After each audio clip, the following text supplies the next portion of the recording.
avec un nombre réel supérieur à. Alors la question A, c'est de calculer le coefficient de réflexion ρ et le taux d'onde stationnaire S. Après, on déterminera la tension au niveau de la charge et la puissance au niveau de la charge.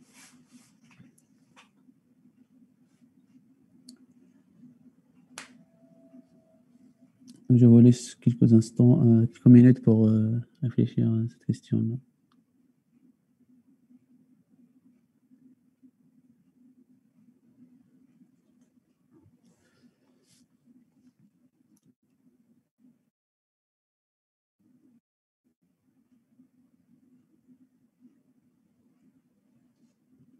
N'hésitez pas, si vous avez des questions, si quelque chose n'est pas clair dans l'exercice.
Alors ici, pour calculer le coefficient de réflexion, hein, vous connaissez la formule, coefficient de réflexion.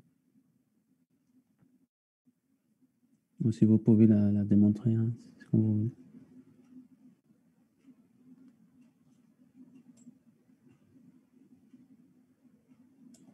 Alors ici, on va calculer le coefficient de réflexion, c'est-à-dire le coefficient de réflexion en fonction de x. Ils n'ont pas précisé. Donc, ce n'est pas le coefficient de réflexion au niveau de la charge.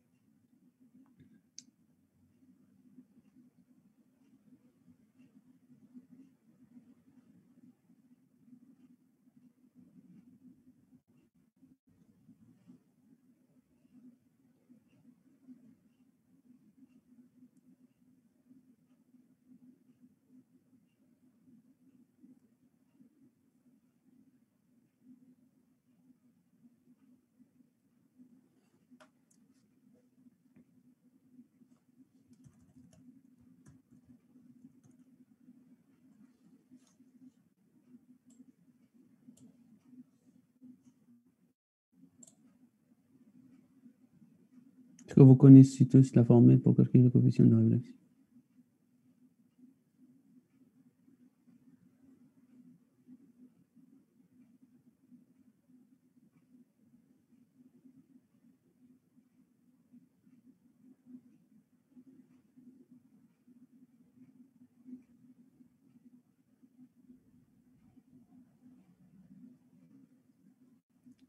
C'est très bien. Si vous avez la formule, après, c'est simple, hein. Il faut remplacer dans la définition en fonction de ce qu'on a essayé dans l'exercice.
Si vous arrivez à calculer le coefficient de réflexion, après, vous pouvez calculer le taux d'onde stationnaire à partir du coefficient de réflexion.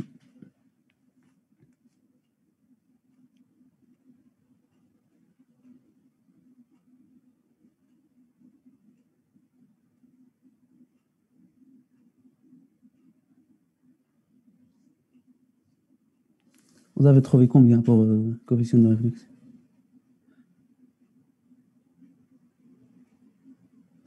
Pardon, c'est l'expression, hein, parce que là, on ne va pas faire l'application numérique.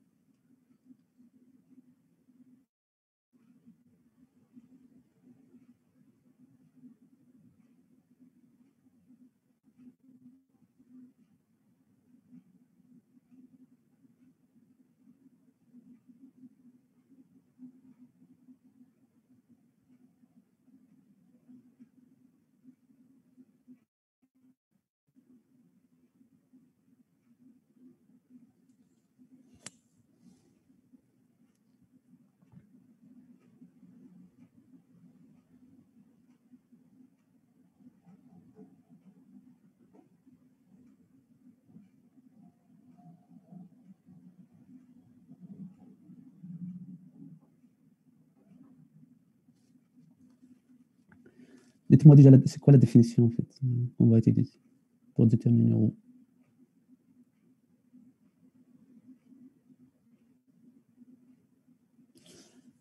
C'est correct, hein, qui a trouvé 1 moins 2 sur 1 plus 1, normalement, c'est ça ce qu'on va trouver. Alors, ici, juste une remarque, A moins 2 sur A plus 1, ça, c'est le module de coefficient de réflexion. Oh, d'une autre façon, ça aussi, c'est le coefficient de réflexion au niveau de la charge. Ça, c'est le coefficient en x égale à 0. Alors, ici, en fait, ils n'ont pas précisé est-ce qu'on va calculer le coefficient de réflexion au niveau de la charge. Donc, après, si c'est mieux de calculer ρ de x, c'est-à-dire en tout point de la ligne. Alors, il y aura juste un facteur A moins 1 sur A plus 1 fois exponentielle quelque chose. Et c'est cette exponentielle qui dépend de x. Et si on met x égale à 0, donc l'exponentielle égale à 1, il va rester qu'A moins 1 sur A plus 1. Et en même temps, si on calcule le module de coefficient de réflexion, une exponentielle aussi complexe, ça sera égal à 1. Et donc, on va trouver A moins 1 sur A plus 1. Alors ici, moi, je l'avais démontré, en fait, on va voir tout à l'heure la correction, que j'ai écrit les expressions de la tension et de courant. Et j'ai utilisé la définition de coefficient de réflexion. Après, j'ai arrivé à la même formule, A moins 1 sur A plus 1 fois un facteur exponentiel.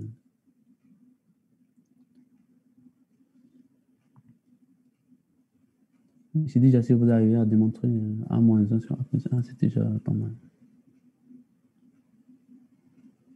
Alors ici, vous pouvez directement utiliser la définition de coefficient de réflexion. Vous avez la définition de votre corps, en fait, c'est ZR, l'impédance de la charge, moins l'impédance caractéristique, sur ZR plus ZC. Alors ici, ZR, l'impédance de la charge, c'est ici, la charge elle est réelle, qui est égale à R, et est égale à A fois ZC.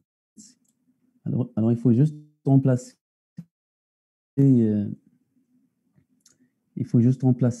R, ZR, ZL par R. Après, il faut remplacer R par A fois Z. Donc, les ZC vont s'éliminer, il va rester qu'A moins 1 sur A plus 1. Alors, ça, c'est la définition de coefficient de réflexion au niveau de la charge. Mais si on veut le coefficient de réflexion au tout point de la ligne, il faut multiplier par l'exponentielle plus ou moins 2G bêta x. Ça dépend du sens que vous avez prendre. Soit, si vous prenez le sens positif de générateur vers la charge, alors dans ce cas-là, ça sera, si je ne me trompe pas, ce sera moins 2G bêta x. Et si vous prenez le sens inverse, ce sera plus.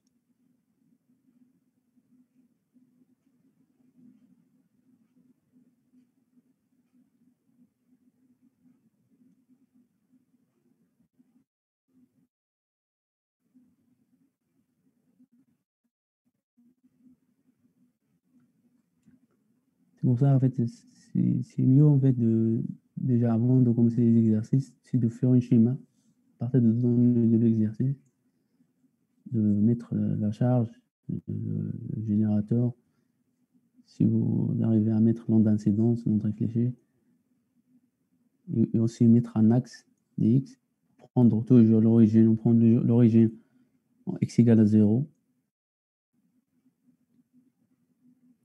Et après, le sens, ça dépend. Si vous prenez le sens que vous avez dans votre corps, donc dans ce cas-là, il faut utiliser directement les formules que vous avez dans votre corps. Si vous prenez un sens inverse, ou s'il y avait un sens inverse dans un exercice, alors là, il y a un c'est moi qui va intervenir quelque part dans les formules. C'est juste ça la différence.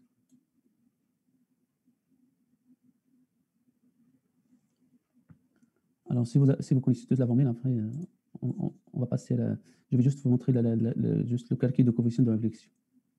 Alors là, je l'avais fait un peu en détail. Je l'avais démontré, en fait, l'expression. Alors ici, j'écris les expressions de la tension de courant sur l'année. Alors là, j'ai pris un sens positif de la charge vers le générateur. Dans ce cas-là, l'expression de la tension, c'est ça, V incidence exponentielle G bêta X plus V réfléchi exponentielle G moins G bêta X. Alors, si vous prenez le sens inverse, je pense que c'est le cas, ce que vous avez dans votre corps, alors là, il faut inverser. Il faut mettre un signe moins. Il faut mettre un signe moins ici. Et là, ce sera plus. C'est juste ça qui change, si on change le sens. Après ça influence surtout ce qu'on va calculer dans la suite. Alors, dans ce cas-là, j'ai pris un sens positif comme ça. Comme ça, vous aurez les deux. Donc, par définition, le coefficient de réflexion, rho de x, c'est l'onde réfléchie, c'est V réfléchi exponentielle moins G bêta x sur l'onde incidente. C'est tout ça. C'est V incidence exponentielle G bêta x. Donc ça, ce sera V réfléchi sur V incidence exponentielle moins 2G bêta x. Alors, si vous prenez le sens inverse, ce sera ici plus.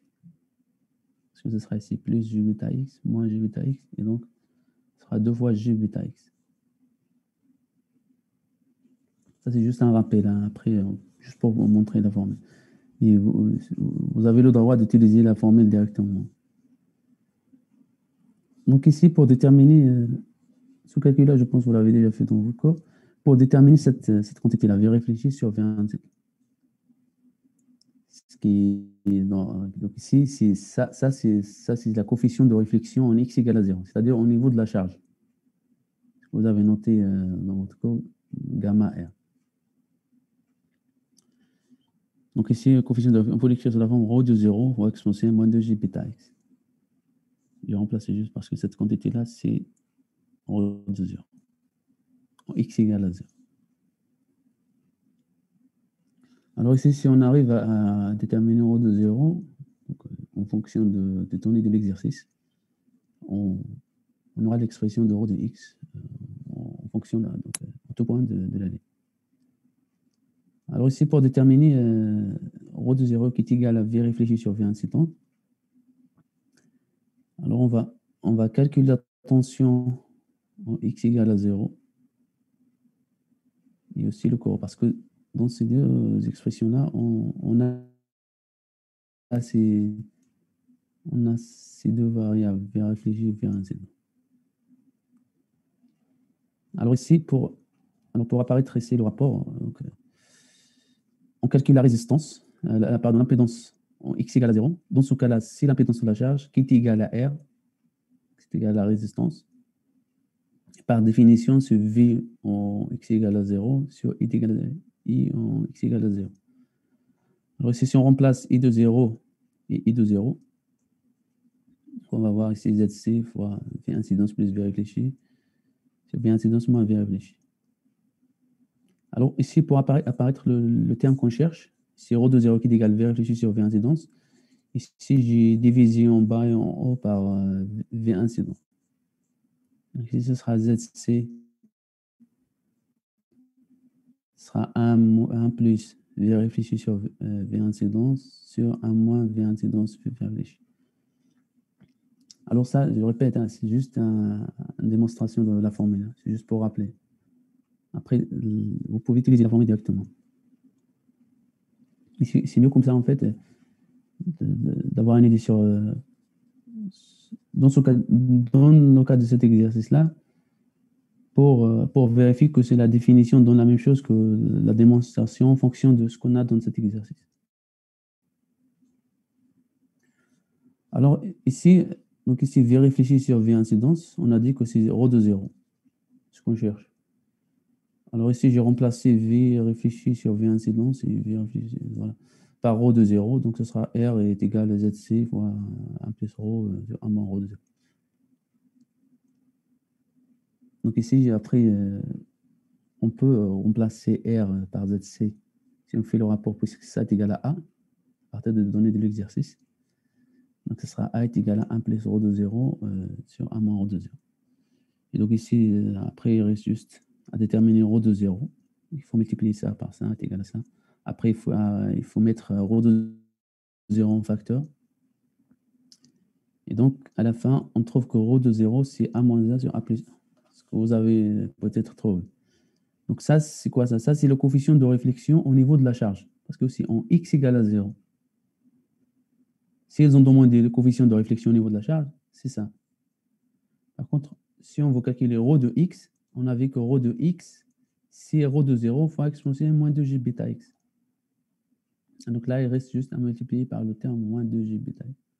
Alors ici, on a le coefficient de réflexion en fonction de x, c'est-à-dire tout point de la ligne. Est-ce que c'est clair cette question?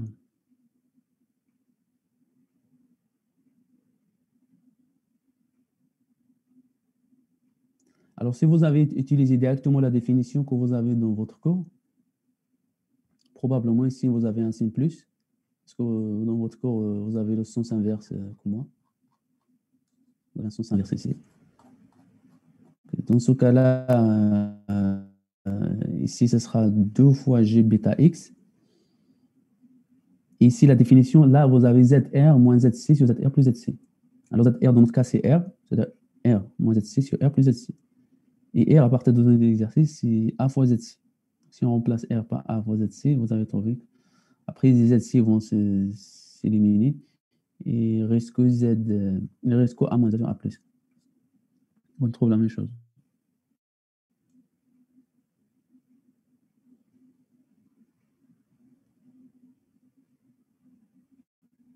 Il faut juste garder en tête, en fait, c'est le sens que. Ce qu'il y a, si le sens n'est pas indiqué dans l'exercice, bah, vous pouvez utiliser le sens que vous avez dans votre cours pour utiliser les formules que vous avez directement. Alors, s'il y a un sens qui est imposé dans l'exercice, il faut voir.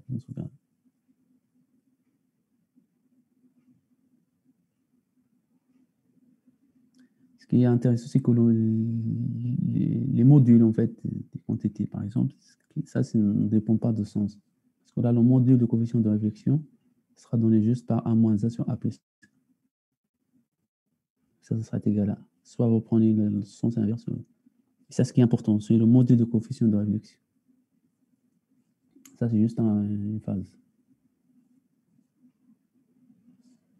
Alors maintenant, pour déterminer le taux d'onde stationnaire.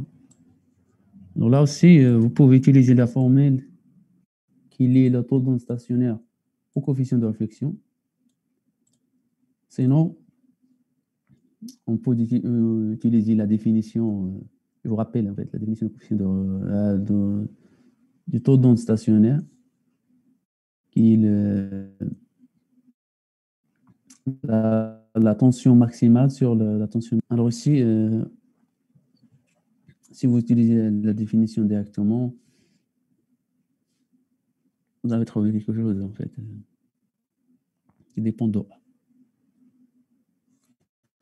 Alors ici, moi en fait, je l'avais démontré en fait l'expression. Donc j'ai utilisé la définition de taux d'onde stationnaire.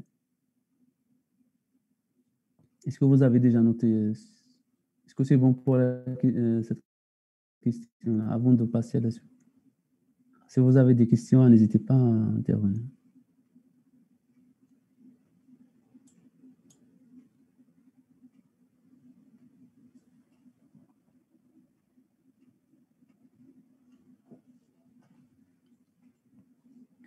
Alors, je répète, pour calculer le taux d'onde stationnaire, alors dans ce cas-là, soit utiliser la relation entre S et gamma R. S, c'est 1 plus gamma R sur 1 moins gamma R. Avec, ouais, c'est ça. Donc, après, vous remplacez gamma R par ce qui est rho de X. C'est pour déterminer le... Alors, il ne faut pas oublier la définition, c'est 1 plus le module de gamma R sur 1 moins le module de gamma R. C'est-à-dire, c'est ça. Le module de gamma R, c'est 1 moins 1 sur 1 plus 1. Alors, si vous faites 1 plus ça sur 1 moins ça, je ne sais pas ce que vous avez trouvé.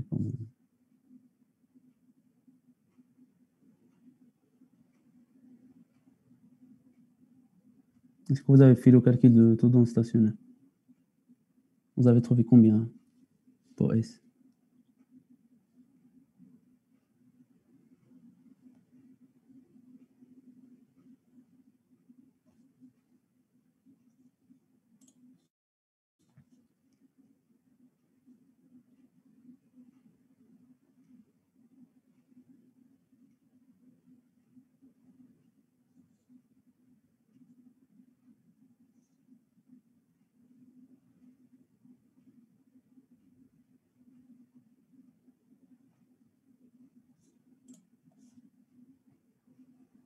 Alors, je répète, en fait, vous avez déjà dans votre corps la relation entre S et rho de X. Alors, S, par définition, c'est 1 plus le module de coefficient de réflexion. Pas oublier, hein, c'est le module sur 1 moins le module de coefficient de réflexion. Ici, à partir de ça, on voit que le module de coefficient de réflexion, c'est 1 moins 1 sur A plus 1. Donc, ce sera 1 plus ça, 1 moins 1 sur A plus 1, sur 1 moins 1 moins 1 sur 1 plus 1. Alors, si vous faites ça, vous avez trouvé combien pour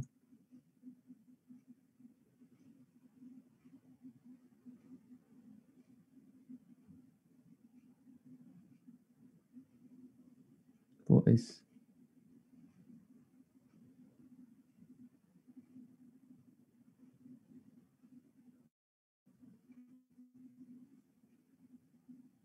Non, ici, je pense qu'il n'y a personne qui a fait ça. Alors, parce que moi, en fait, j'ai utilisé la définition en fait, de taux d'onde stationnaire. C'est déjà pour avoir...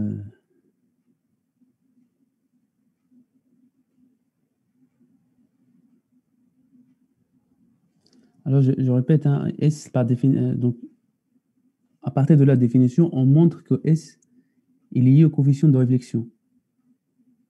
Et c'était 1 plus module de coefficient de réflexion sur 1 moins le module de coefficient de réflexion.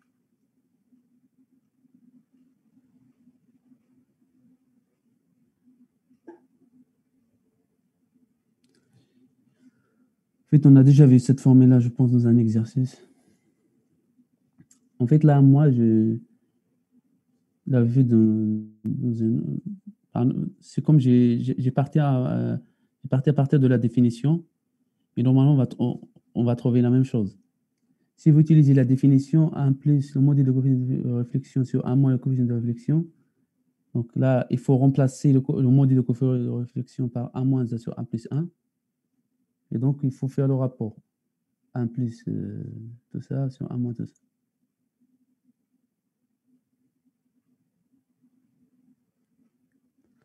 Là, moi, ici, j'ai utilisé donc la définition de coefficient de réflexion.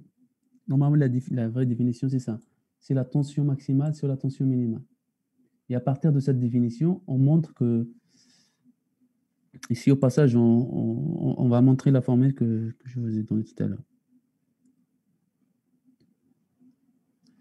Alors ici, pour déterminer S, ça c'est juste aussi un rappel en fait pour avoir une idée. Alors ici, pour déterminer S, il faut calculer la tension maximale et aussi déterminer la tension minimale. Alors si on revient ici à l'expression de V de X, expression de départ en fait ici. En fait, j'ai écrit cette formule-là pour apparaître le coefficient de réflexion. Alors, j'ai mis ce terme-là en facteur.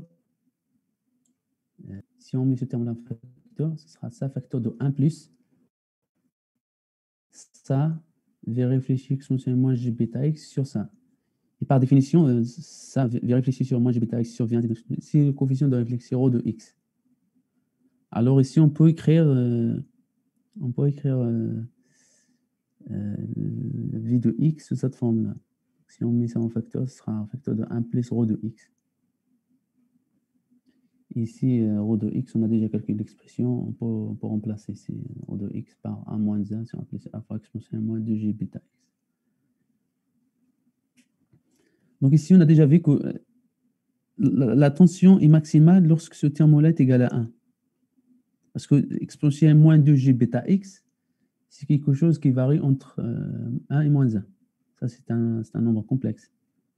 Donc, il varie entre 1 et moins 1. Donc, lorsque ce terme-là est égal à 1, donc ici, dans ce cas-là, ce terme-là est maximal, c'est-à-dire que la tension est maximale. Et lorsque ce terme-là est égal à moins 1, ça sera égal. Donc, la tension sera proportionnelle à 1 moins 1 sur 1 plus 1. Et dans ce cas-là, elle est minimale. Alors ici, donc c'est ce terme-là qui va imposer en fait est-ce que la tension est maximum ou minimum. Alors, donc, dans le cas où ce terme-là est égal à 1, donc la tension elle est maximale. Donc si on remplace ici l'exponentielle par 1, donc on va trouver que Vmax c'est V incidence exponentielle G bêta x facteur de 1 plus 1 moins 1 sur 1 plus 1.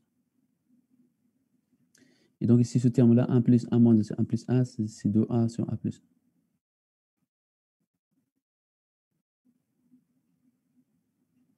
Donc, dans le cas où ce terme-là est égal à moins 1, ici, dans ce cas-là, la tension elle est minimale.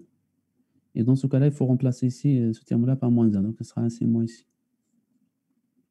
Donc, c'est ce que je fais ici. Donc, ce sera V minimal, c'est V incidence exponentielle G bêta x facteur de 1 moins 1 moins 1 sur 1 plus 1. Et ça, c'est égal à 2 sur 1 plus 1. Si vous faites ici le calcul, vous allez trouver ça.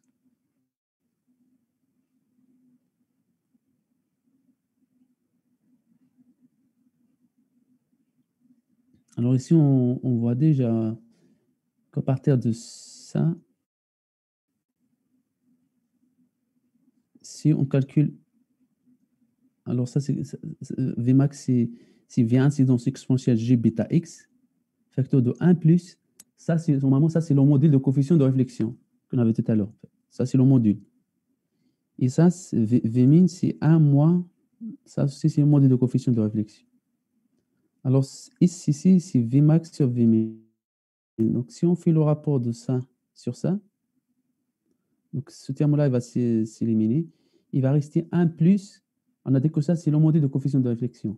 Sur 1 moins le module de coefficient de réflexion. C'est la définition que vous avez dans votre code, que je vous ai dit tout à l'heure. Donc, ici, vous pouvez si on utilise directement la définition, donc ce sera 1 plus module de coefficient de réflexion sur 1 moins module de coefficient de réflexion. Et nous, ici, dans ce cas-là, on a calculé Vmax, on a calculé Vmin. Donc, on va faire après le rapport des deux. On va faire ça sur ça. Et donc, dans ce cas-là, je trouvais que A est égal à A. Donc, E c'est égal à A.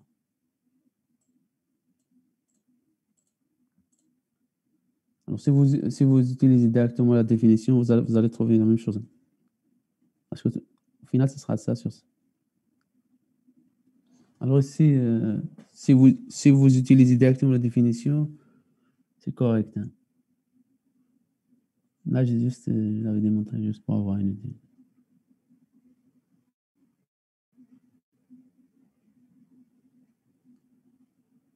Est-ce que c'est bon cette question? Alors là, il y a une remarque en fait.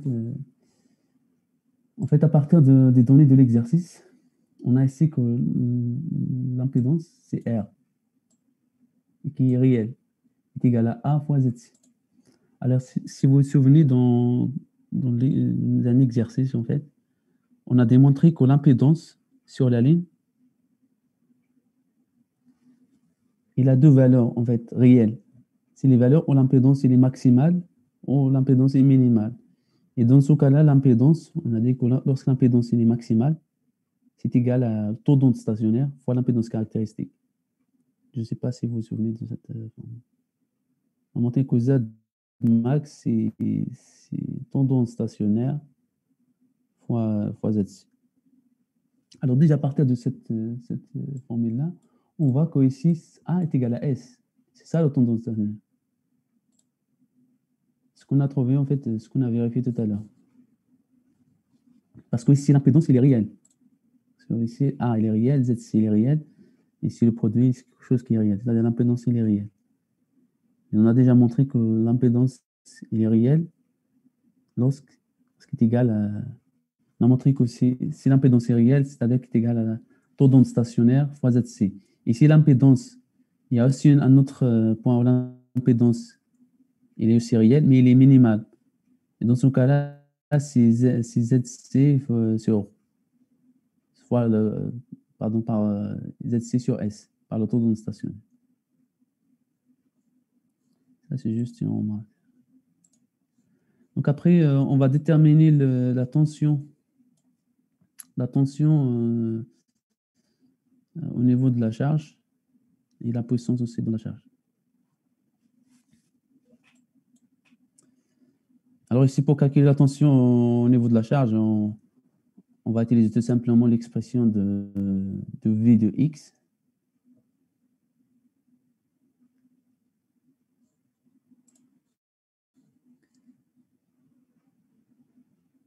Est-ce que vous avez noté tout ça? Alors, on va utiliser, voilà, c'est ça. Donc, soit on utilise cette définition-là, V de X, c'est V incidence exponentielle G bêta X, facteur de 1 plus rho de X. Ça va être égal à ça. Alors, la tension au niveau de la charge, c'est-à-dire c'est la tension en X égale à 0. Parce que la charge, il est en X égale à 0. Donc là, tout simplement, il faut remplacer X dans V de X, il faut remplacer X par 0 pour déterminer la tension au niveau de la charge, VR ou V de 0. Donc là, on va trouver que c'est V incidence fois 1 plus 1 moins 1 sur 1 plus.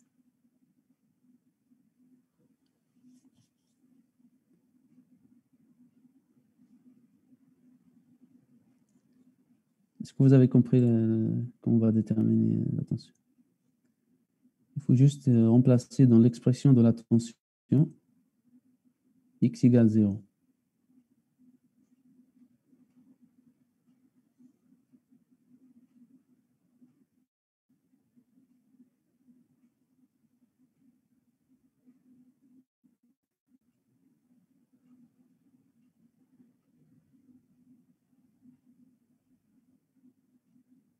Alors, vous avez trouvé combien pour la tension au niveau de la charge? Si vous avez calculé ça.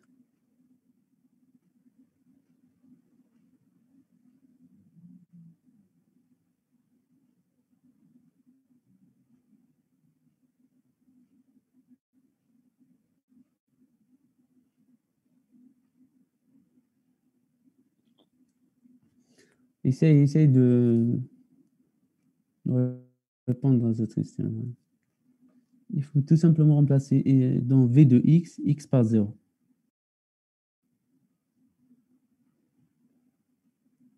Et dites-moi ce que vous avez trouvé comme... Exactement, il y a quelqu'un qui a trouvé, c'est exactement ça. Normalement, c'est le module de Vmax. Parce que ici, VR, c'est... En fait, Vmax, il y a un exponentiel, mais c'est un exponentiel complexe. Ce qui compte, c'est le module. Alors, si on fait le module de Vmax, ce sera exactement égal à la tension au niveau de la charge. C'est-à-dire, si l'état de la tension au niveau de la charge, c'est-à-dire que la tension elle est maximale. C'est ça la question.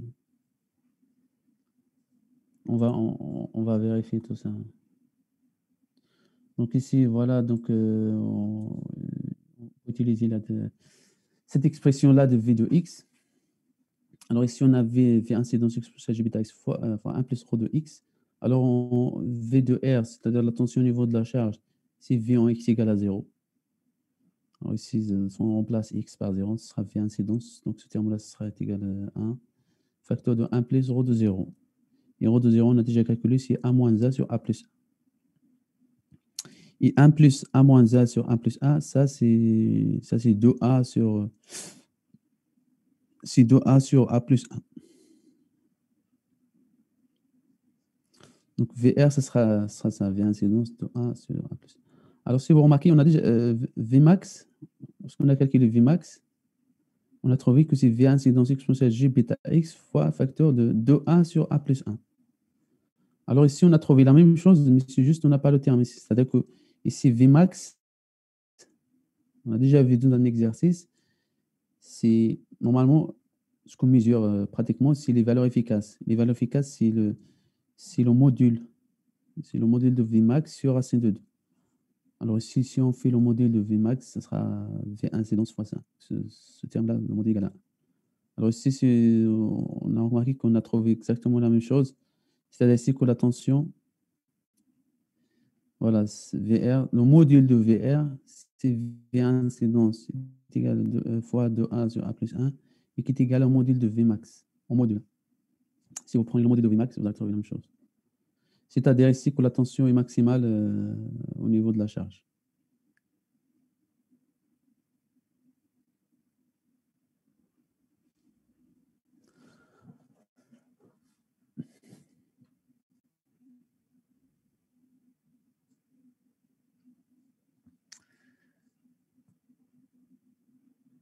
Alors la question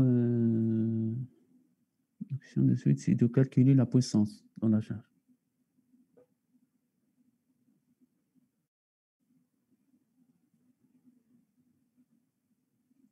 Alors comment on va déterminer la puissance dans la charge? C'est quoi la définition qu'on va utiliser?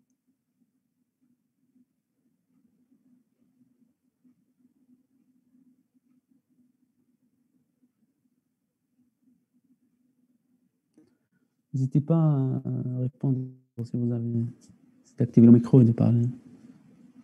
Oh, dans le chat.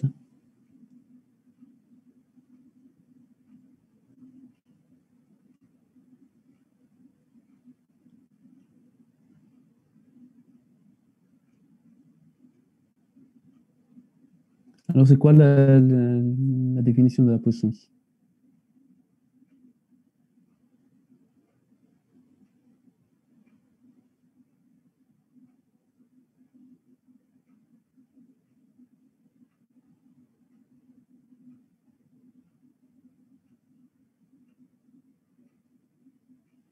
On a fait ça plusieurs fois, normalement, dans les précédents exercices.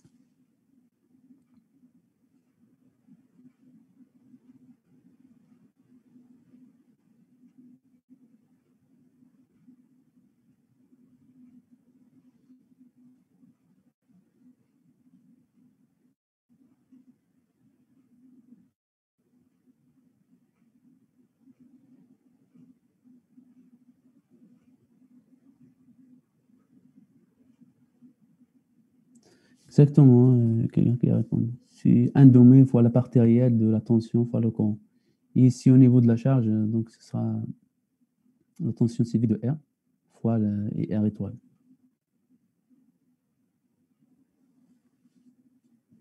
C'est très bien.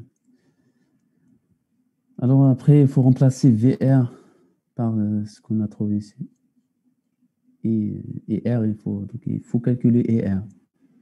Donc ER, on a déjà l'expression de I de X. Il faut remplacer X par 0.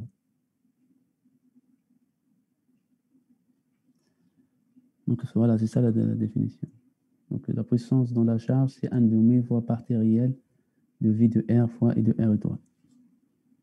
Alors ici, I de R, on peut la calculer à partir de I de X. Puisque I de X, c'est V incidence exponentielle G bêta X sur ZC. Alors j'ai utilisé l'expression de départ et j'ai mis ce terme-là en facteur. Donc là, ce sera 1 moins, ici, ce sera V incidence exponentielle G bêta X sur, V réfléchi exponentielle moins G bêta X sur V incidence exponentielle G bêta X. Et ça, c'est le coefficient de réflexion. Donc I de X, c'est ça fois un facteur de 1 moins rho de X. Alors I de R, c'est le courant en X égale à 0. Alors si on remplace ici X par 0, donc ici, il va rester que V incidence sur ZC, facteur de 1 moins ρ de 0. Et qui est égal à V incident sur ZC.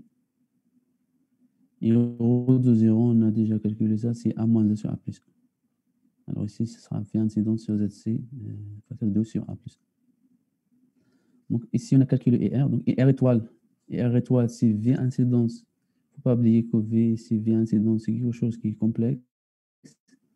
Sur ZC, facteur de 2 sur A plus 1. Alors ici, donc ici, la puissance dans la charge, ça sera 1 demi fois la partie réelle de la tension, en fait, dans la charge, V de R, qui est égal à V incidence de A sur A plus 1 fois, attention, et R étoile. R étoile, c'est V incidence étoile sur ZC, facteur de 2 sur A plus 1. Alors ici, ce sera V incidence sur V incidence étoile. Ça, c'est le moment au carré sur ZC. Et ça sera 4A sur A plus 1 carré. Donc tout ça, ça sera réel. Donc si la partie réelle, ça sera égal à la même chose. Donc voilà, ça sera monté au carré sur ZC fois tout ça. Après, la partie réelle de ça, c'est égal à la même chose. Parce que ça, c'est quelque chose qui est réel. On trouve à la fin que la puissance dans la charge, c'est le moment de V incidence au carré sur ZC, facteur de 2A sur A plus 1 en carré.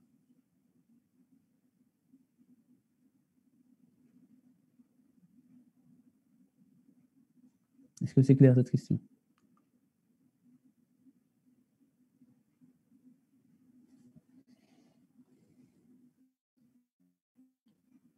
Je remonte un petit peu pour remonter. C'est bon, essayez, je remonte encore.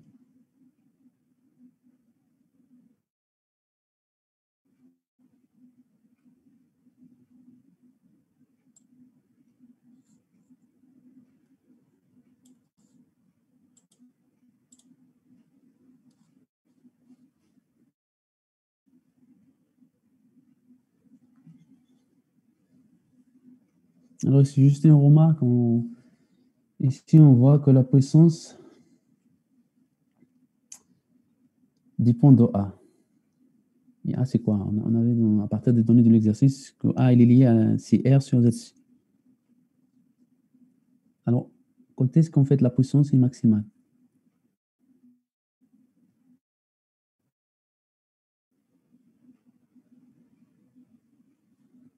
Alors, la puissance, normalement, s'il n'y a pas les pertes, donc c'est le cas de cet exercice-là, la puissance est constante. Il y a aussi l'adaptation. S'il n'y a pas l'adaptation, la puissance aussi, on a dit que s'il n'y a pas l'adaptation, il y a une partie de l'énergie qui réfléchit. Donc la puissance aussi, la puissance transportée à la charge ne sera pas maximale. Donc ici, dépend de A. Alors A, c'est quoi? Donc c'est R sur ZC. Et on avait en fait, pour éliminer la réflexion, il faut avoir l'adaptation. Et pour avoir l'adaptation, il faut que l'impédance de la charge soit égale à l'impédance caractéristique. C'est-à-dire ici, dans cet exercice, il faut que R est égal à ZC. En fait, si R est égal à ZC, à partir de données de l'exercice, A est égal à 1. Donc ici, si A est égal à 1, la puissance sera maximale. Sinon, ça, vous pouvez aussi la vérifier en dérivant cette expression-là par rapport à A et mettre ça égal à 0 pour trouver la valeur maximale de A, pour que la puissance est maximale. Alors, dans ce cas, si vous faites le dérivé, parce que ça, c'est quelque chose qui est constante, donc si vous dérivez ça par rapport à A et vous mettez ça est égal à 0, la dérivée égale à 0, vous avez trouvé que A est égal à 1. C'est-à-dire que la puissance est maximale quand A est égal à 1. Et quand A est égal à 1, c'est-à-dire que R est égal à ZC, c'est-à-dire c'est la condition d'adaptation pour notre... On a déjà vu que si on a l'adaptation, donc il n'y a pas de la réflexion, et donc la puissance se transporte totalement à la charge.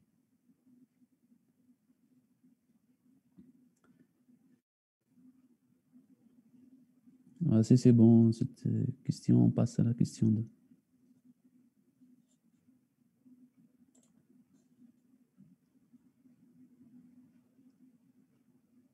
Donc là, dans la question 2, c'est ça. Donc l'objectif, c'est de... Donc pour adapter la ligne, on utilise un trocon de ligne quart d'onde. Donc, la question, si on va préciser, on doit remplacer ce tronc de la ligne, sa longueur en fonction de F0. Et on va calculer l'impédance caractéristique, donc son impédance caractéristique en fonction de R et Z.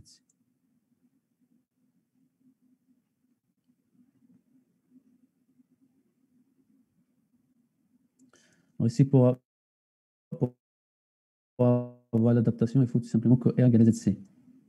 Mais c'est pas toujours le cas. Donc là, on a une ligne, donc il a une impédance caractéristique.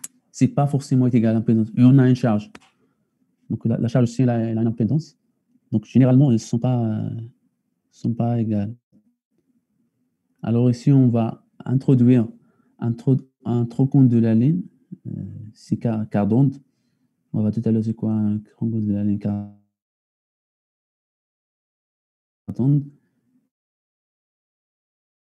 En fait, pour réaliser l'adaptation. C'est-à-dire pour éliminer la question, on va préciser l'onde de la ligne pour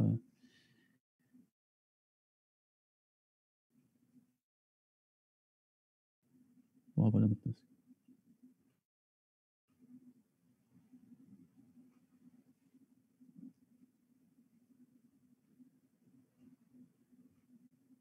Alors ici, c'est évident que ce trochon-là de la ligne, on va la placer entre la charge et la ligne. C'est-à-dire on va la brancher entre la charge et la ligne, parce que c'est là où on a la réflexion. Je reviens en fait, c'est à mon schéma de départ. En fait, la réflexion, ça se fait ici, au niveau de la charge. C'est-à-dire la réflexion, c'est entre ici la fin de la ligne et la charge. C'est-à-dire il faut brancher ce trochon de la ligne entre l'impédance caractéristique et la charge.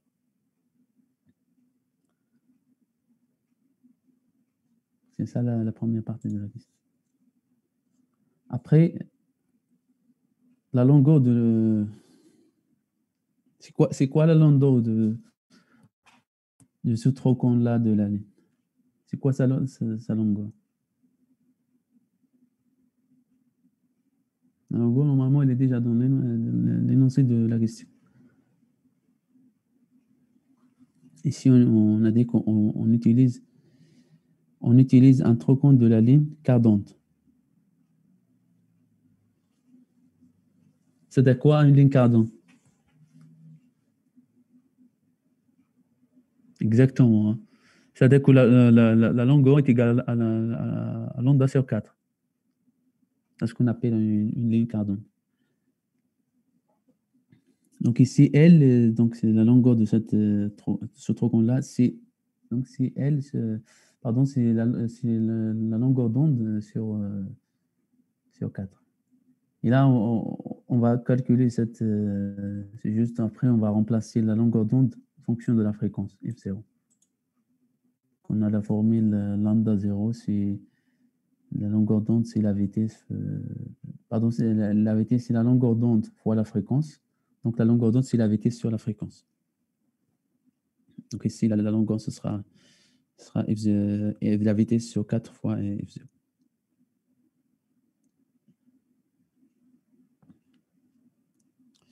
Donc après, on va calculer l'impédance caractéristique. Alors déjà, en fait, donc voilà. Donc ici, on va mettre notre trochon de la ligne entre l'impédance de la charge et l'impédance caractéristique. Alors ici, le trochon de la ligne a une impédance caractéristique différente de la ligne de départ. Voilà, ici, je l'avais noté ZC1. Et sa longueur L, c'est lambda 0 sur 4. Donc ici, L, par définition, c'est lambda 0 sur 4. Et lambda 0, c'est la vitesse sur la fréquence F0. Donc ici, si on remplace lambda 0 dans L, donc L, ce sera L est égal à la vitesse sur 4 fois F0. Ça, c'est la deuxième partie de la question. Alors maintenant, il reste à déterminer la ZC1. C'est la dernière partie de la question, c'est le calcul de l'impédance caractéristique en fonction de R et ZC. C'est-à-dire l'impédance caractéristique de ce trochon-là de la ligne, ZC1.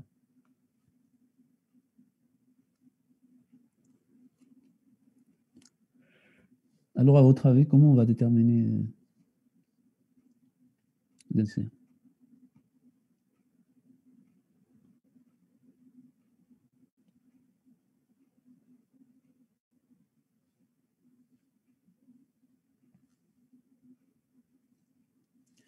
Alors déjà, pour avoir l'adaptation, il faut quoi? Il faut que le coefficient de réflexion soit égal à 0. C'est normalement la condition pour avoir l'adaptation. Il faut que le coefficient de réflexion égale à 0. Et le coefficient de réflexion, il est proportionnel à quoi? Il est proportionnel à l'impédance de la charge moins l'impédance caractéristique. Alors ça, cette définition-là, on l'avait montré, cette expression, lorsque la charge, lorsqu'il n'y avait rien, donc il y avait une ligne branchée sur la charge. On avait cette expression-là. Alors dans ce cas, entre les deux, on a une ligne, on a une autre ligne. Alors dans ce cas-là, la condition d'adaptation pour avoir la réflexion égale 0, il faut que la coefficient de réflexion à cette distance-là, à la distance L, soit égale à 0. C'est-à-dire là, il faut que l'impédance de la charge ramenée à cette distance-là soit égale à l'impédance caractéristique pour essayer d'éliminer la réflexion. Vous êtes d'accord avec ça? C'est ça, en fait, l'intérêt de... C'est ce qu'on appelle l'impédance ramenée. Parce qu'on a, en fait, l'objectif ici, c'est d'éliminer la réflexion à ce niveau-là. Après, là, on aura une onde stationnaire, mais on n'a pas de la réflexion à ce niveau-là. Ici, on aura une onde stationnaire, une onde progressive. Ici, donc, l'onde sera confinée, en fait, ici, au niveau de la charge. Et le transfert de la puissance, donc, il est maximal. Dans ce cas-là. Alors ici, pour calculer à la distance L, on va faire la condition d'adaptation. Il faut que cette impédance-là soit égale à ZC pour avoir l'adaptation. Et à partir de ça, on va déterminer ZCA. Donc ici, tout simplement, il faut utiliser la formule d'impédance ramenée. Vous avez la formule dans votre corps. Z de X, ce qui est égal à ZC fois ZL plus vous, dans votre corps, vous avez moins. C'est moins ZC tangente bêta L, bêta X.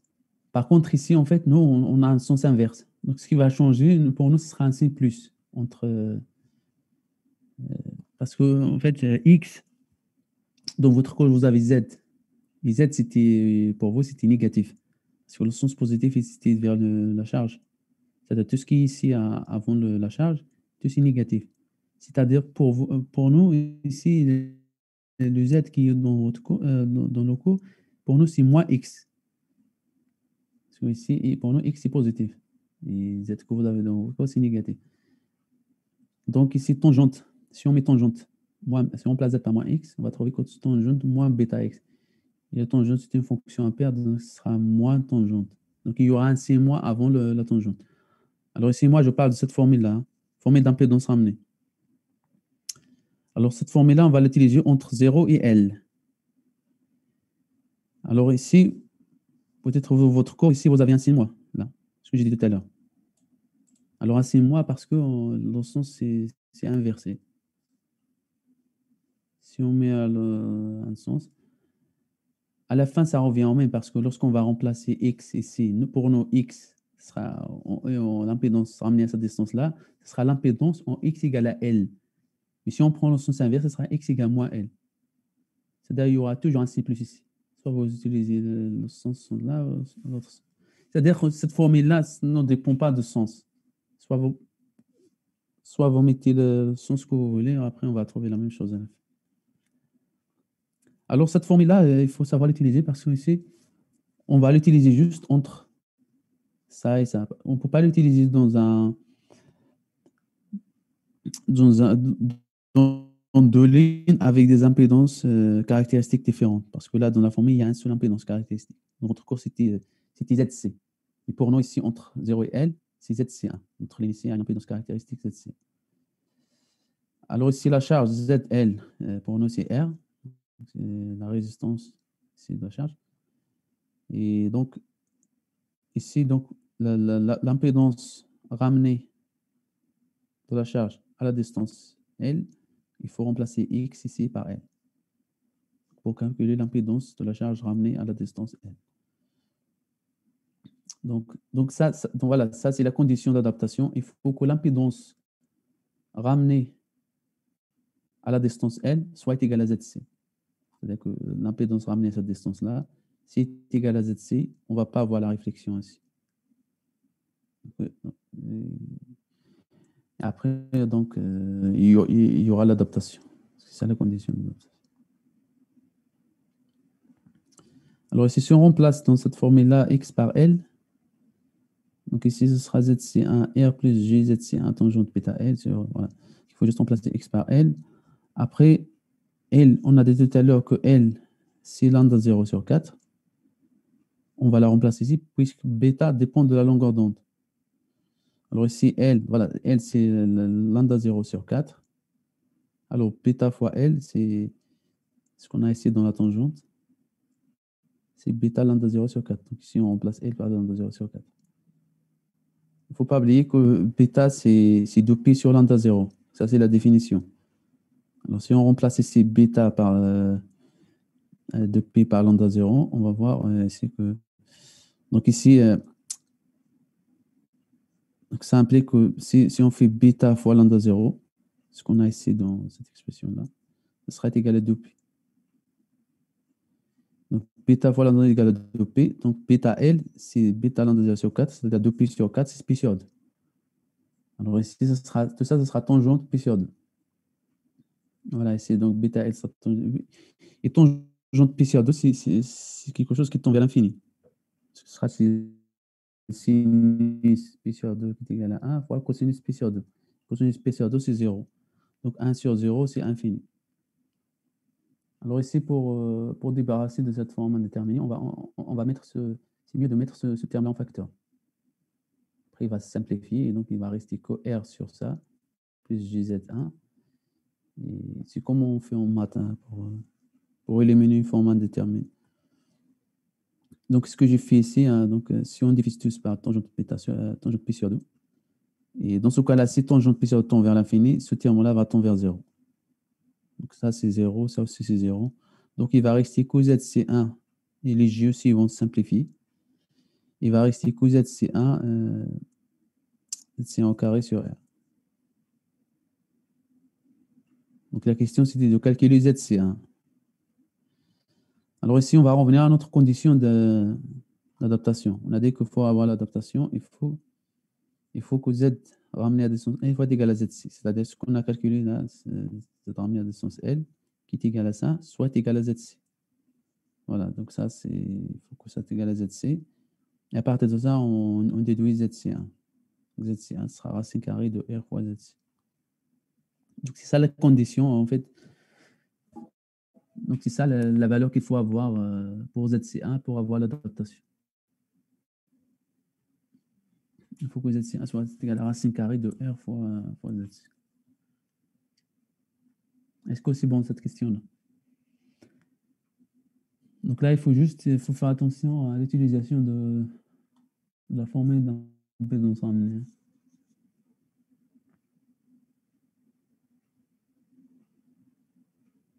Alors, si par exemple, vous prenez le sens inverse, par exemple, vous allez voir ici, donc la définition sera R moins GZ1 tangente bêta.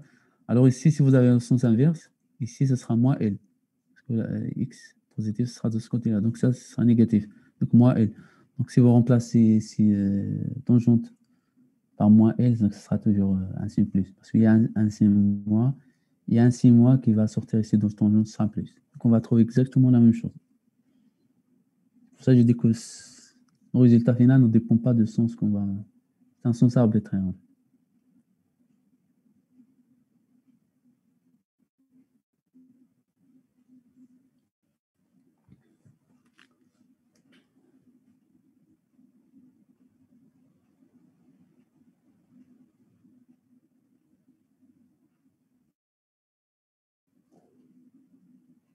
Après, Après, on va passer directement à la question 4. Hein.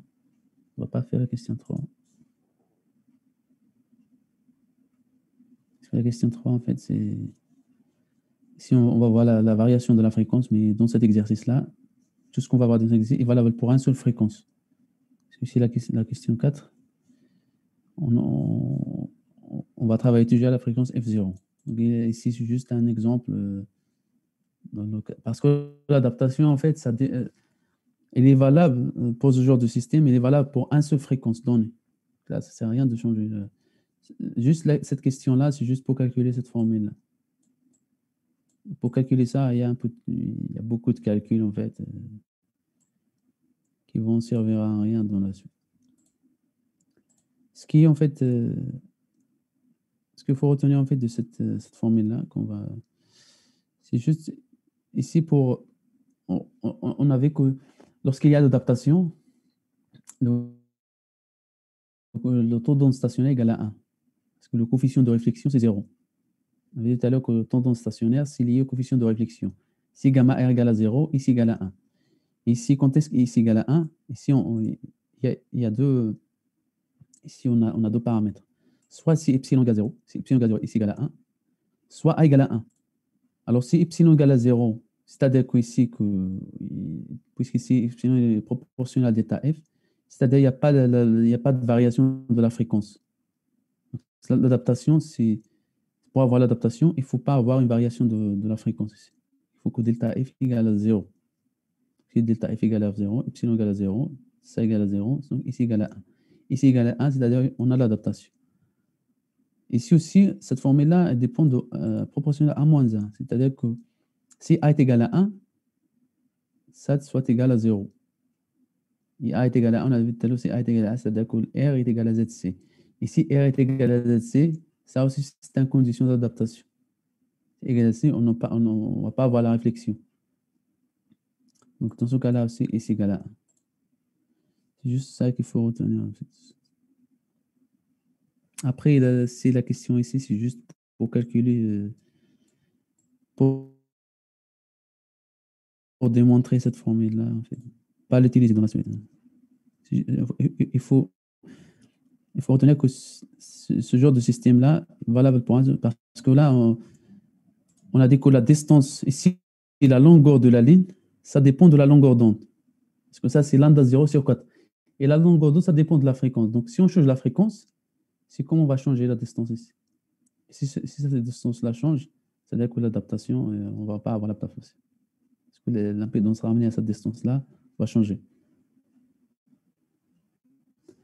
Donc, si vous avez compris la question 2, la question 4, ça sera presque comme la question 2. C'est juste ici, dans la question 4, on va ajouter un autre tronc de la ligne enserré avec le premier. Et donc ici, on va déterminer la relation entre ZC1 et ZC2 pour avoir l'adaptation. C'est la question qui est la relation entre ZC1 et ZC2 pour l'adaptation. On va déterminer la relation entre ZC1 et ZC2.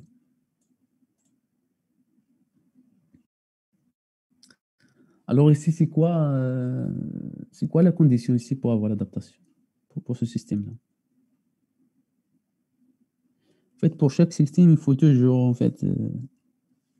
déterminer la condition d'adaptation avant de traiter la question. Parce que c'est la condition d'adaptation qui va nous permettre de déterminer la relation entre ZC1 et ZC2. Alors, dans la question 1, on n'avait pas cette partie-là, donc on a juste cette partie. On a dit qu'il faut que l'impédance de la charge ramenée à je reviens en fait. Donc la question 2, on a dit que pour avoir l'adaptation, il faut que cette impédance-là, ramenée à cette distance-là, soit égale à ZC. C'est la condition. Alors, dans le cas de la question 4, c'est quoi dans ce cas, il faut avoir quoi pour avoir l'adaptation? C'est quoi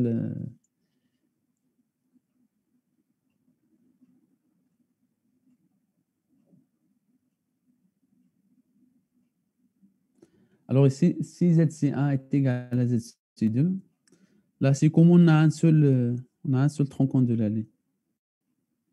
Ça, c'est comme la question 2, mais ce sera un tronc de la ligne avec une longueur lambda 0 sur 2, ce qu'on appelle un tronc de la ligne demi-onde. Alors ça, en fait, il faut toujours, en fait, la condition d'adaptation, il vient toujours de coefficient de réflexion, parce que nous, ce qu'on cherche, c'est d'avoir la coefficient de réflexion égale 0 ici, à ce niveau-là. Alors, on a vu que l'expression de la coefficient de réflexion, il y a l'impédance de la charge. Il y a toujours l'impédance de la charge. C'est-à-dire qu'il faut que l'impédance de la charge ramenée à cette distance-là soit égale à Z. Alors, l'impédance de la charge ramenée à cette distance-là, c'est l'impédance de la charge ramenée à cette distance-là, ce qu'on a déjà calculé dans la question 2. Ici, Z1. Z1, c'est quoi Z1 ici? C'est l'impédance de la charge ramenée à cette distance-là. Alors, si vous remarquez dans l'expression de l'impédance ramenée, ici, dans l'expression, on a un seul impédance caractéristique. C'est-à-dire que cette formule-là, on ne peut pas l'utiliser pour si on a deux lignes avec des impédances caractéristiques différentes. C'est le cas ici. Donc, ici, on a ZC1, ZC2, ce sont différentes. Donc, on ne peut pas déterminer directement à partir de la formule d'impédance ramenée l'impédance de la charge directement ramenée à la distance ici, lambda 0 sur 2. Alors ici, c'est pour ça, en fait, on a déjà Z1. Donc, Z1, c'est l'impédance de la charge ramenée à cette distance-là, lambda 0 sur 2. Ce qu'on a déjà calculé dans la question 2, c'est ça. Ce qu'on a calculé Z ramené à la distance L, c'est ça, c'est Z1. Après, la condition d'adaptation, on a dit qu'il faut que l'impédance ramenée à cette distance-là soit égale à ZC. Alors, l'impédance ramenée à cette distance-là, c'est Z2. Ce qu'on a noté ici par Z2. Hein. Alors, ça, ce n'est pas une flèche c'est pas un vecteur. Hein. C'est juste, c'est l'impédance qu'on voit jusqu'au-là. C'est Z2. Alors, la condition ici, il faut que Z2 est égal à ZC. Alors, ici, la question, comment on va calculer Z2? Alors, Z2, donc la plus simple, c'est de déterminer Z2 à partir de Z1, parce que là, on a le droit d'utiliser la formule d'impédance ramenée sur cette ligne-là, d'impédance caractéristique ZC2. Parce que là, on a un seul impédance caractéristique. On peut faire comme la question A, exactement comme la question, la question 2. On va remplacer ici, on va remplacer l'impédance caractéristique par ZC2. Par contre, à la place de la charge, parce que dans l'expression de, je reviens ici, dans l'expression de l'impédance ramenée, donc ici, ça sera ZC2. Par contre, la charge ici, ce ne sera pas, ici, dans notre cas, la charge, c'est ça, c'est Z1. En fait, c'est pour ça, en fait, cette formule-là, lorsque vous l'avez montrée dans votre cours, vous l'avez montrée dans le cas où la charge, il est en x égale à 0. Et en fait, ici, x, normalement, c'est x ici. Tout à l'heure, on l'avait remplacé par lambda 0 sur 4. Normalement, c'est cette distance-là, moins ça. Et tout à l'heure, c'était la charge. Et la charge, c'était en x égale à 0. Si on met lambda 0 sur 4 moins 0, c'est lambda 0 sur 4. Alors ici, la position ici de la charge, il est à lambda 0 sur 4. Et ici, la position, c'est lambda 0 sur 2. Donc, si on met lambda 0 sur 2 moins lambda 0 sur 4, ce sera lambda 0 sur 4. Si vous n'avez pas compris, je répète. Il faut juste... Parce que cette formule-là, en fait, on l'utilise, vous l'avez montré avec l'impédance ici de la charge, ZL. Ici, j'ai dit qu'on ne peut pas déterminer Z2 directement à partir de la position de la charge parce que ici, on a deux parties de la ligne avec des impédances caractéristiques différentes. On peut, mais en fait, ce sera la somme, en fait. Donc, l'impédance ramenée à cette distance-là, c'est l'impédance. Pardon, ce n'est pas la somme, mais il faut déjà déterminer l'impédance Z1. Donc, l'impédance de la charge ramenée à la distance Z1.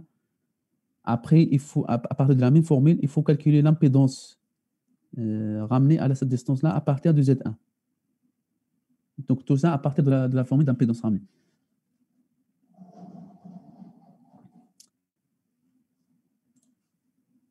Donc ici, il faut remplacer, on va remplacer ZC, donc l'impédance caractéristique par ZC2, puisqu'ici, entre L, entre voilà, cette distance-là, ce point-là et ce point-là, l'impédance est ZC2. Et il faut remplacer R, ici, notre R ici, dans ce cas, l'impédance ici de la charge, c'est l'impédance qui est sur l'extrémité ici de la ligne, c'est Z1. On s'en fout ici aussi, c'est l'impédance de la charge, donc c'est Z1. Donc ici, R, ce sera égal à Z1. Et ici, X, ce sera lambda 0 sur 4. J'ai dit tout à l'heure pourquoi, parce que ici, X, normalement, c'est cette distance-là, c'est ce point-là, moins ça. Donc ça, normalement, ici, on est à lambda 0 sur 2, et ça, c'est lambda 0 sur 4. Donc ça va revenir à ce qu'on a fait tout à l'heure, hein, c'est presque la même chose. Donc ici,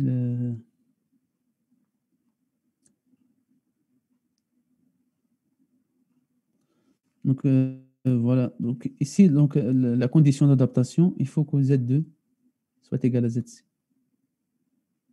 C'est l'impédance ici à la sortie de cette sortie-là soit égale à l'impédance. Ça c'est la condition d'adaptation. Alors cette condition-là, c'est ça qui va nous permettre de déterminer la relation entre ZC1 et ZC2. Alors maintenant, pour calculer Z2, on va utiliser la formule d'impédance ramenée. Avec ici Z1, je rappelle, en fait, Z1, ce qu'on a calculé dans la question 2, c'est l'impédance ramenée à la distance lambda 0 sur 2. Donc c'est ça Z1. On a déjà calculé ça, c'est ZC1 au carré sur R. Ça, on a déjà fait ça. Donc l'impédance ramenée entre ça, donc ici sur la ligne d'impédance caractérisée ZC2, donc ça sera égal à ZC2, donc ça c'est l'impédance caractéristique de la ligne, fois ça c'est la voilà, donc c'est Z1. Donc là il faut remplacer, tout à l'heure c'était R, donc là c'est la tangente bêta fois X. Donc ça c'est la formule. Après X, donc là il faut remplacer X par lambda 0 sur 4. Parce que je répète que X, normalement, c'est ça, c'est ce point-là, moins ça. Ici, cette position-là, c'est lambda 0 sur 2, moins lambda 0 sur 4, ce sera lambda 0 sur 4. Tout à l'heure, on a remplacé X par lambda 0 sur 4 parce que c'était lambda 0 sur 4 moins 0. C'est-à-dire la position ici de... C'est-à-dire X, c'est la position... C'est la position de la sortie moins la position de cette impédance-là. Que ce soit la charge, c'est la charge, donc ce sera 0. Dans ce cas-là, si Z1, ce sera lambda 0 sur 4. Donc, ce que j'ai fait ici, donc là, ce sera exactement comme tout à l'heure. Hein. Ici, donc, bêta lambda 0 sur 4, ce sera toujours tangente P sur 2. Si on remplace bêta par 2P sur lambda.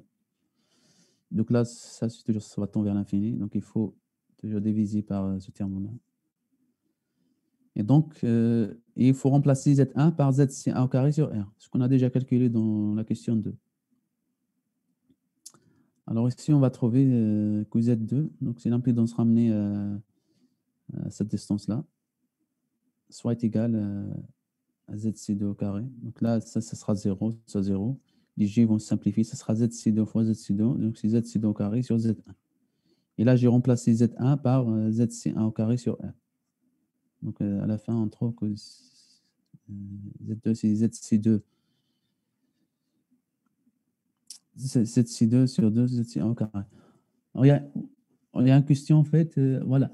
En fait, on peut déterminer directement la condition sans faire ce calcul-là, si on fait l'analogie avec la question 2. La question 2, on a trouvé que c'est l'impédance ramenée. Au final, c'est l'impédance caractéristique au carré sur l'impédance ici qu'on a ici. Tout à l'heure, c'était la charge. On trouve Z en carré sur la charge. Alors ici, on peut faire la même chose. Dans ce cas-là, Z1, c'est Z2. Donc, l'impédance ramenée à cette distance-là, ça sera l'impédance caractéristique de cette ligne-là au carré, c'est ZC2 au carré, sur l'impédance qu'on a ici, c'est Z1. Ce qu'on a trouvé ici à partir de cette formule-là. On a trouvé la même chose. Hein. On a trouvé Z2, c'est ZC2 au carré sur ZC1.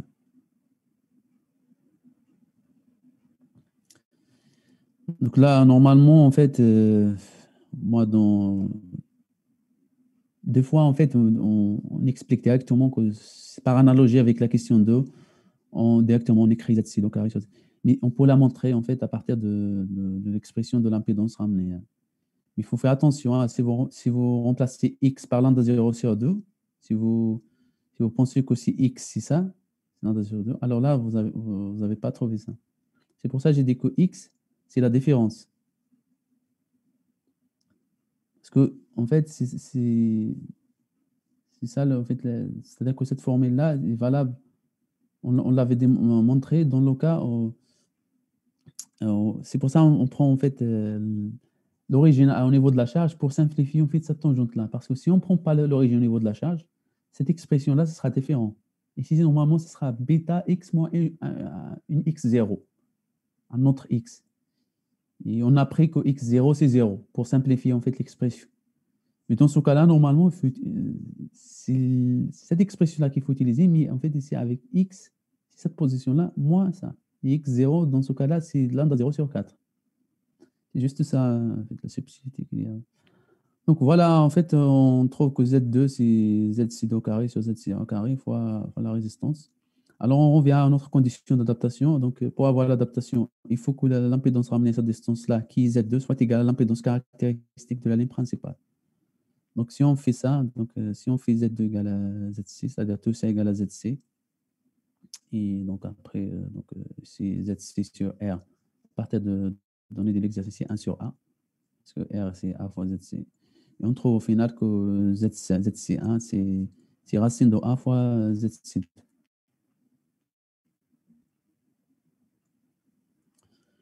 Donc, c'est ça, en fait, la relation qu'il faut avoir entre ZC1 et ZC2 pour avoir l'adaptation. Il faut tout simplement que ZC1 soit égal à racine de A fois ZC2. J'espère que vous avez compris la question, hein. N'hésitez pas si vous avez des questions.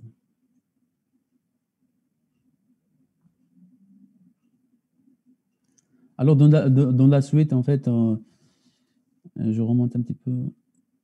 Est-ce que ici, ça va? Ou je remonte encore?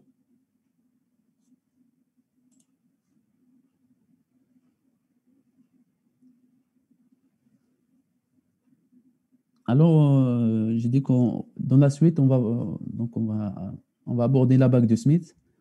Alors, l'intérêt de la bague de Smith, c'est de débarrasser de ces formules-là.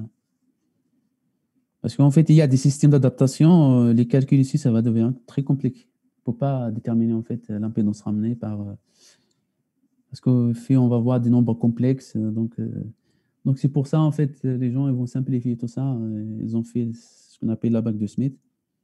Et avec la bague de Smith, on peut réaliser, donc on peut déterminer toutes ces conditions-là de manière très simple et pour des systèmes en fait d'adaptation très compliqués. On va voir ça en fait dans la suite, dans la partie sur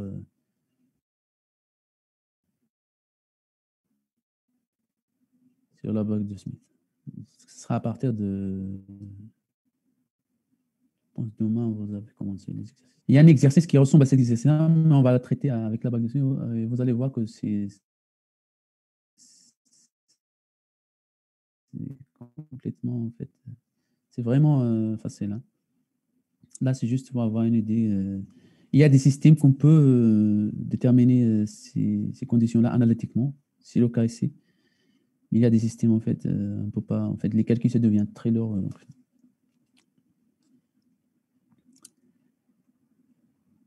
Et donc, ce sera à partir de demain. Donc, il n'y aura pas de calcul. Il y aura juste, on va faire juste des exercices à partir de la bague de Smith.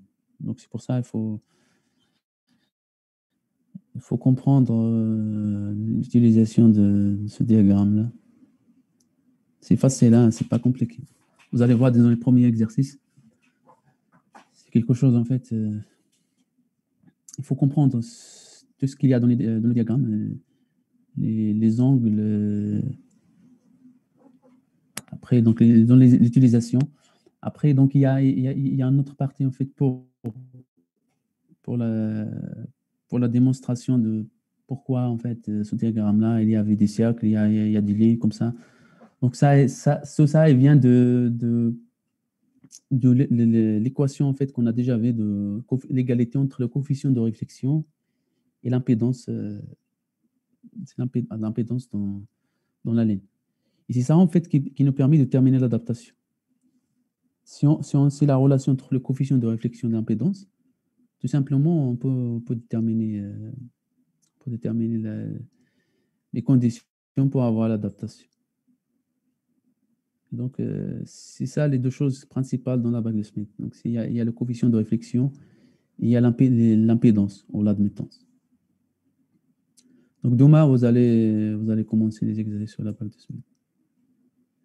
Donc, pour nous, donc, on va s'arrêter là pour aujourd'hui. Et n'hésitez pas si vous avez des questions.